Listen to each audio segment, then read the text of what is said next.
So let's depower my steering rack right here. So if you guys have a power steering unit in your car and you want to remove it because you want a tuck bay, or if it's faulty and you can't afford to replace it because it's super expensive, or you know, you just want better feel because of a manual rack, there's actually a proper way to do this. A lot of people will just loop the lines right here. They'll take this line, and then loop it together so it doesn't leak all over the place to remove the power steering pump. And that actually is not a great thing to do because you still have the seal in here causing a lot of resistance. There's a plane flying over, so sorry about the sound. But the proper way to do this is actually remove the pinion right here, weld the pinion together, because there's actually a lot of play on the pinion right here. I've done this in the Miata and it makes a big difference. And then we're just gonna seal up all these holes, the back right there, this, and then we're gonna remove the seal in the middle. And that's actually the proper way to depower an Integra or a Miata rack, or most of these, you know, Honda racks. And whatever I'm doing here is essentially the same thing I did to the Miata, and it's gonna feel so much better than, say, buying a manual rack from the factory. The manual rack from the factory actually has longer turns, so I forgot what the turns are, but I think it's like 3.5 turns, while this one's going to be closer to 3. I might be wrong. I totally forgot what the turns are, but essentially if you depower a power steering rack, it's going to have better ratios, meaning you do less turns to do lock to lock than a manual rack. Does that make sense? I know sometimes it's a little bit confusing. So let's start taking this apart. Disassembling the housing is pretty easy. You need to remove these 2 bolts on the pinion housing itself, and then the side nut right here. This pretty much puts pressure on the rack to get rid of slack. Remove the spring, retainers, and then now you can remove the housing. Put this guy aside because we'll just be messing with this later. Don't forget the O-ring because it's pretty hard to find a replacement. Remove the boots on both sides so we can pull the inner tie rods. We got to pull the inner tie rods before we could take the whole rod out of the friggin' rack, because yeah, there's no way to friggin' take that out. For this, I just use a 22 on the inside and then an adjustable wrench. So we got most of the rack disassembled. The tie rod ends are gone, and then I've disconnected all this stuff right here, the pinion gear and all that stuff. So next we're going to remove this giant nut right here so we can pull this whole assembly out. Now there is a little staked area right here. I'm not sure if you guys can see that little bump right there.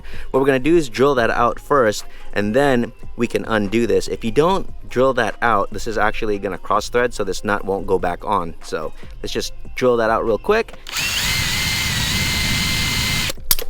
I think this is stainless steel, so it's actually okay to you know, mess with this. But look at this. See that right there? That's where the little punch is, and I'm just right in front of the first thread, so it's not messing it up at all. So this is a steering pinion, and it's 2 pieces, this guy, and what we need to do is weld it right here so it becomes 1 piece. If you don't, you're gonna have slack, and you can feel that on your steering. So if you're going manual steering, you gotta make sure that you take this apart and then weld it right here and remove all the guts here. We don't need all that for manual steering, so let's go. So we're just gonna chop this guy off with a Dremel, and hopefully it's nice and smooth.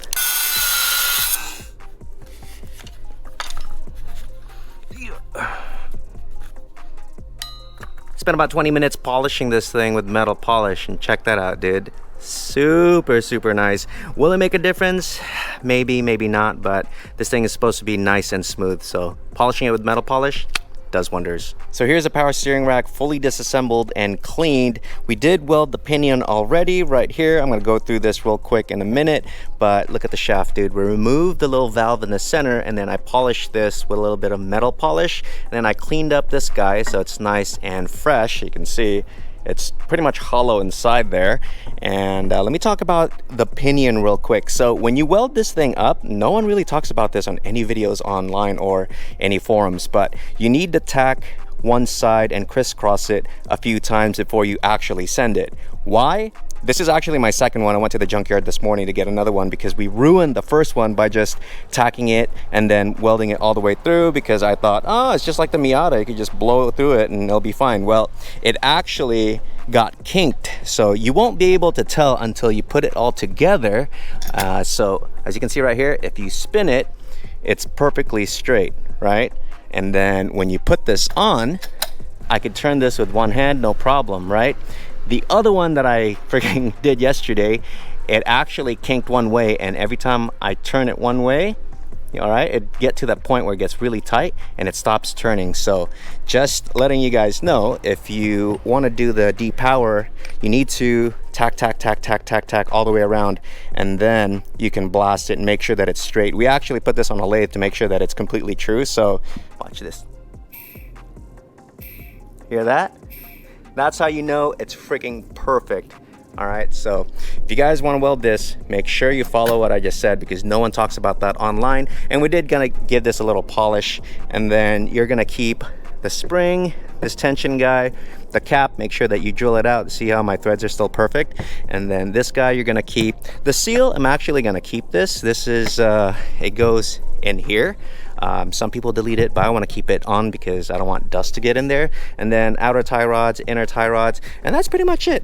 So we're going to be assembling our power steering unit that's been depowered. So I welded the pinion right here, removed the valves out of there, and removed some seals and stuff that we don't need. So I'm going to show you how to assemble this. If you guys haven't seen the series, just go back like 2 videos and you'll see the part 1 and part 2. But here's what we're using. This is Neo CV grease. This stuff is stupid expensive, but trophy trucks use it, and I was like, oh, I'll just give it a try. I've never used it before.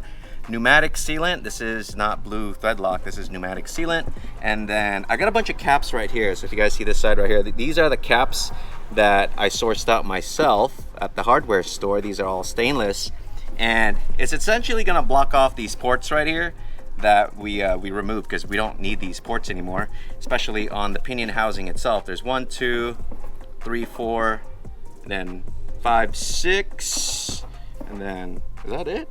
Yeah, I guess that's it. So first we're gonna cap these boys. So let's start off with a big one. So take this, get your pneumatic sealant. Make sure you shake this up. I've already shooken. Is that shaken? Shooken it. I'm shooken it. Oh crap, that's a little bit much. It's okay, no worries. So you take this guy and you put it on the housing side. Okay, so this is just gonna cap off the hole that's left there.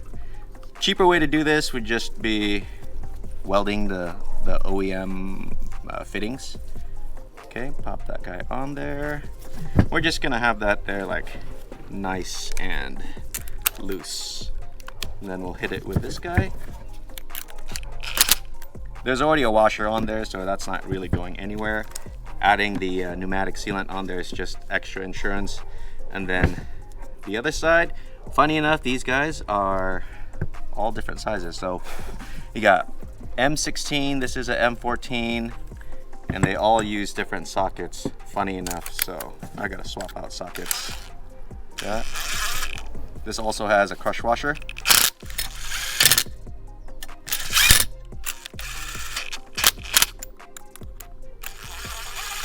Okay, next we're gonna put the shaft into the housing. Clean that up really good. And then this is where we're gonna use a bunch of grease. Should probably have gloves for this, but whatever. No big. All right. Now it's on this side. There's still a seal inside, so you can see it cleans it up, but it's fine. You're gonna put some grease on this side as well. This is the original seal that we removed. So just put some grease in here, put some grease on the outside, pop it on at the end. Honda says put a piece of tape here so it doesn't ruin your seal, but this is so lubed, it's not even gonna be a big deal. So we got the shaft in with the seal. Now we're gonna take this guy, and it did add a little bit of pneumatic sealant on here so it seals. So just slide this on. This is that piece that we drilled out. There you go. We're gonna put this on a vise and then really crank it down, but for now that's fine. So next we're gonna work on the pinion right here and the pinion housing. So first thing, get your grease. Just get a bunch of grease and stuff it inside here, and then get your pinion, all right, and then just douse it too. Yeah, just dip it in there just for extra measure, then drop it in. Okay, now this takes some aligning, but okay, do not forget the O-ring. The O-ring sits right in this groove right here. I'm gonna take this guy. This is the original washer that we removed, okay?